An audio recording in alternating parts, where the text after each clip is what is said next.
Hello et bienvenue dans une nouvelle vidéo. Aujourd'hui je vous propose un haul et un test.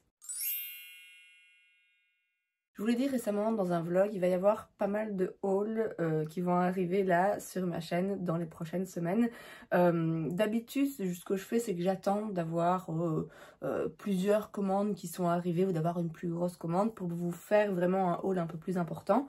Mais cette fois-ci, j'ai envie de faire les choses un petit peu différemment. Déjà parce que j'ai pas de patience et parce que comme ça me fait aussi un petit peu plus de vidéos. Et donc je me suis dit que j'allais juste vous montrer le petit haul que j'ai fait sur Call Beauty avec juste 5 produits et que j'allais du coup les tester avec vous dans la même vidéo. Donc sur Call Beauty, je vous l'ai dit, j'ai pris 5 produits. Il y en a un que je vais pas tester, d'une part parce que je connais déjà, d'autre part parce que j'ai déjà fait une partie de mon make-up et qu'en plus je le garde pour une occasion spéciale. J'ai repris la crème solaire de chez Thank You Farmer, c'est la Sun Project Water Sun Cream avec un indice 50. Je l'avais déjà utilisée il y a un moment, j'avais adoré cette crème solaire. Elle fonctionne très bien en dessous du make-up, elle est très facile aussi à réappliquer. C'est pas une crème solaire trop grasse, trop épaisse, enfin j'avais vraiment beaucoup aimé. Et je vais bientôt partir en vacances. Donc voilà, c'est à ça que ça va servir, donc je vais pas l'utiliser maintenant. Ensuite chez Kosas, j'ai repris une de leurs poudres Cloud Set. J'en avais déjà une dans une teinte qui correspond à ma carnation, la teinte Feathery. Ici j'ai pris la teinte Candy qui est donc une poudre rosée qui va venir illuminer le dessous des yeux. Alors j'ai déjà poudré et fixé mon anti-cerne, mais je me suis dit que j'allais en rajouter un tout petit peu juste pour voir si ça illumine. Je vais juste en mettre un peu pour histoire de dire que je l'ai testé vite fait, même si je connais la texture très agréable de cette poudre cuite. Je vais pas en mettre de trop, c'est le genre de poudre que je vais aimer utiliser pour bien fondre un blush très rosé avec le reste de mon teint et avec justement mon anti-cerne et le dessous de mes yeux. Aujourd'hui je vais pas mettre un blush particulièrement rosé, vous allez le voir après, donc je vais juste voilà, en mettre une petite touche. Je prends donc un petit pinceau comme ça de chez MAC, c'est le 133S et je viens en prendre un tout petit peu, tapoter l'excédent et je viens juste là. La différence est subtile, hein, je vous l'accorde, mais effectivement ça vient, le ton comme ça légèrement rosé vient bien illuminer le dessous des yeux. Après voilà, c'est pas une étape qui est forcément nécessaire, pas en tout cas à mes yeux qui est nécessaire à chaque fois, parce que je vous dis c'est surtout en fonction du blush que j'aurai et de l'anti-cerne que j'aurai. Mais c'est vrai qu'en l'occurrence, si j'ai mis un anti-cerne qui en poudrant est devenu un petit peu trop foncé ou trop jaune, ben voilà, c'est vraiment une teinte qui peut venir aider aussi à corriger un sous-ton qui ne convient pas à 100% dans un anti-cerne. Ensuite pour le blush, alors est-ce que vous pouvez deviner? Bon, si vous avez vu mon vlog, du coup vous savez déjà, parce qu'il y a 2 produits que vous avez spoilé parce que j'ai pas pu m'en empêcher, il fallait que je les ouvre, il fallait que je les voie. Mais si vous n'avez pas vu ce vlog, à votre avis, me connaissant, quel blush est-ce que j'ai pu acheter?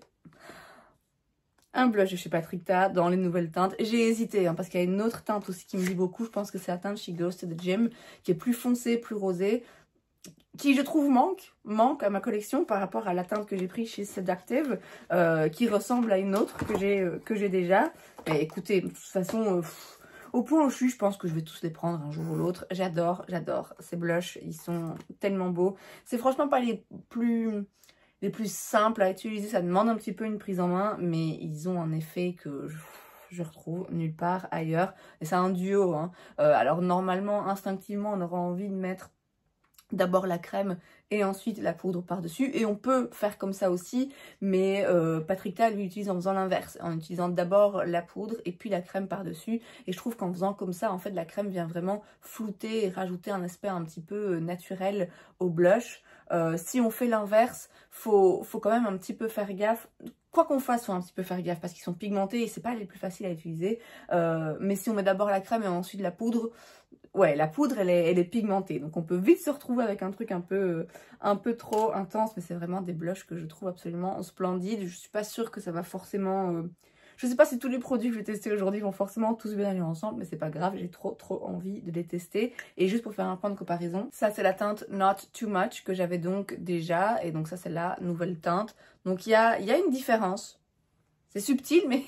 mais il y a une différence. Donc assez parlé, je le teste. Je vais prendre un pinceau de chez Spectrum, c'est le C07.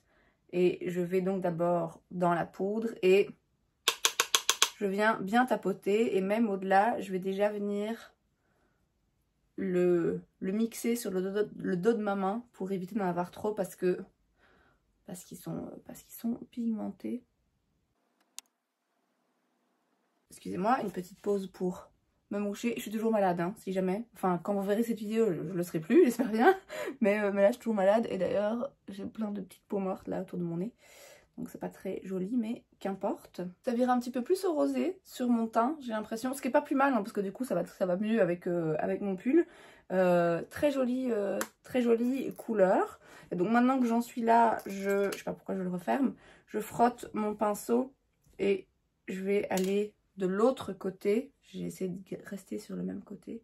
Je vais aller du coup dans la crème et je vais faire pareil parce que là, si je reste comme ça, je vais faire plein de taches. Et je vais venir déjà le travailler, le pré-estomper sur le dos de ma main. Et moi, ce que je trouve qu'elle permet de faire, cette crème par-dessus la poudre, c'est qu'elle vient m'aider à tout flouter. Alors déjà, ça donne un aspect, enfin ça embellit la peau, ça donne un aspect satiné, ouais, flouté, parfait au teint.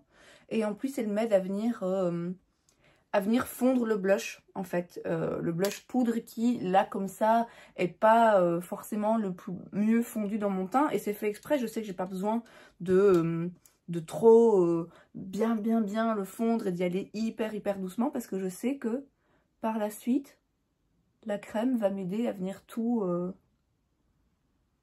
mélanger, en fait, et à adoucir les contours de mon blush et à, ouais, le fondre dans le reste de mon teint. Je vais juste...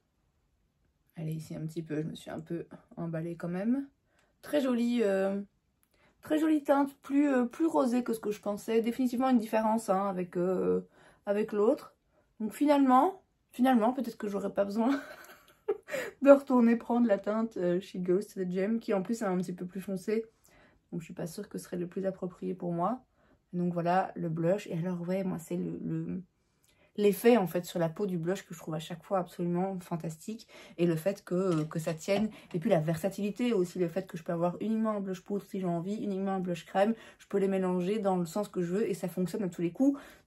Il faut le prendre en main. C'est pas forcément le blush que je vais recommander à un débutant, mais ouais, je trouve que ça vaut le coup de prendre le temps de le travailler sur le dos de la main et tout, parce qu'on arrive à un résultat que moi j'apprécie particulièrement. Pas un nouveau produit, mais je vais mettre un petit peu d'highlighter maintenant que j'ai fini mon teint. C'est celui de chez Fenty, c'est le Demi Glow dans la teinte Prosecco. Je vais en mettre un petit peu ici. Alors pour les yeux, on reste chez Patrick Ta. J'ai pris un des duos qui de base, quand j'avais vu l'annonce de ces duos sur Trendmood, je m'étais dit ah ouais, parce que Patrick Ta, parce que des produits pailletés, donc tout de suite ça m'avait parlé.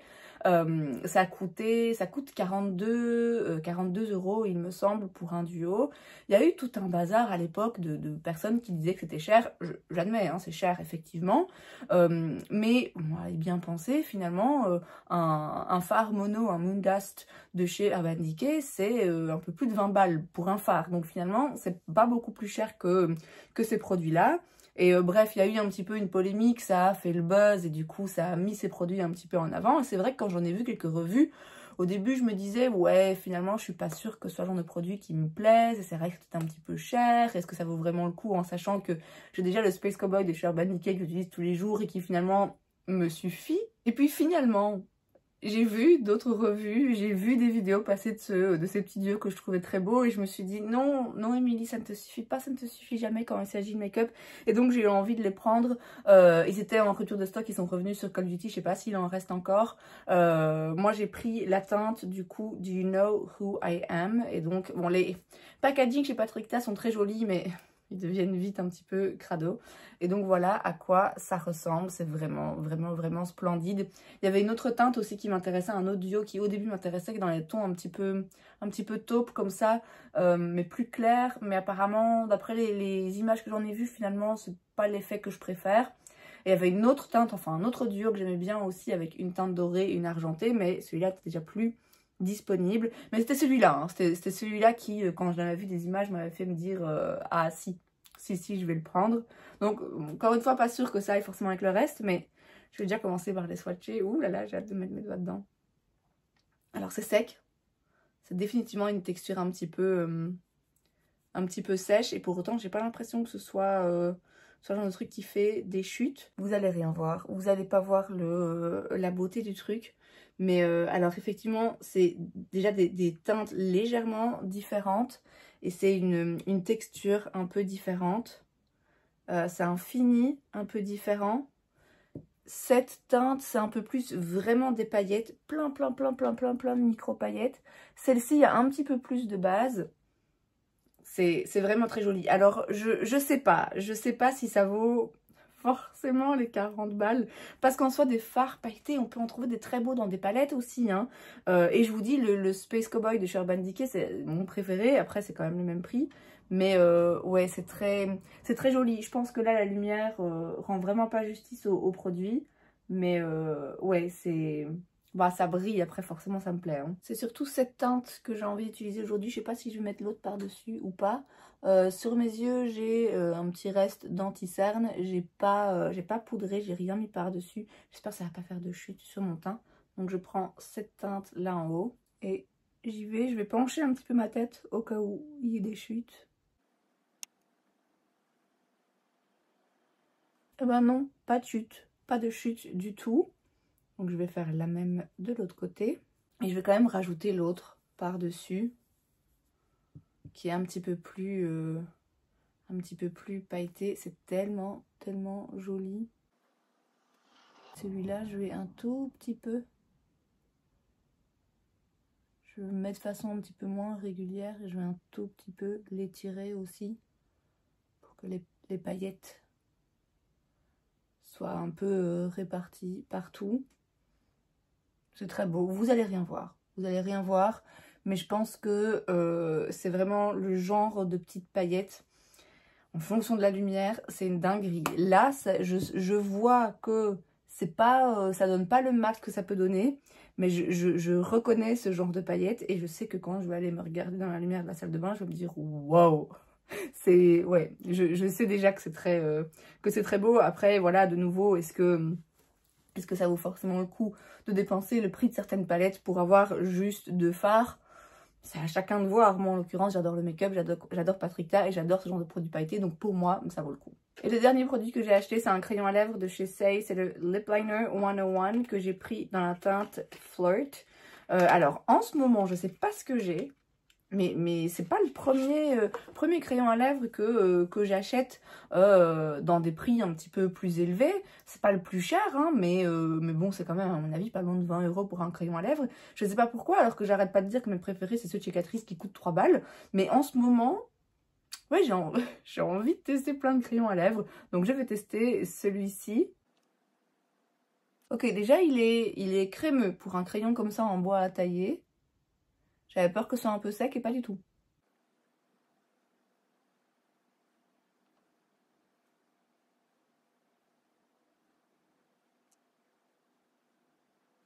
Très jolie teinte. Vous savez hein, ce que je vais faire. Je vais la comparer à mon crayon de chez Catrice. Le Plumping Lip Liner, donc dans la teinte Starring Raw 040. Et donc là en dessous on a celui de chez Catrice, au-dessus celui de chez Saie. Celui de chez Saie est un petit peu plus marronné et un rien plus foncé. Très jolie, très jolie teinte et finalement le tout s'accorde bien. Je vais pas rester comme ça, hein. Je vais quand même remettre un rouge à lèvres et je vais mettre mon baume de chez Dior. Le truc il est en souffrance tellement je l'utilise. Faut aussi que je mette du mascara, j'ai failli oublier.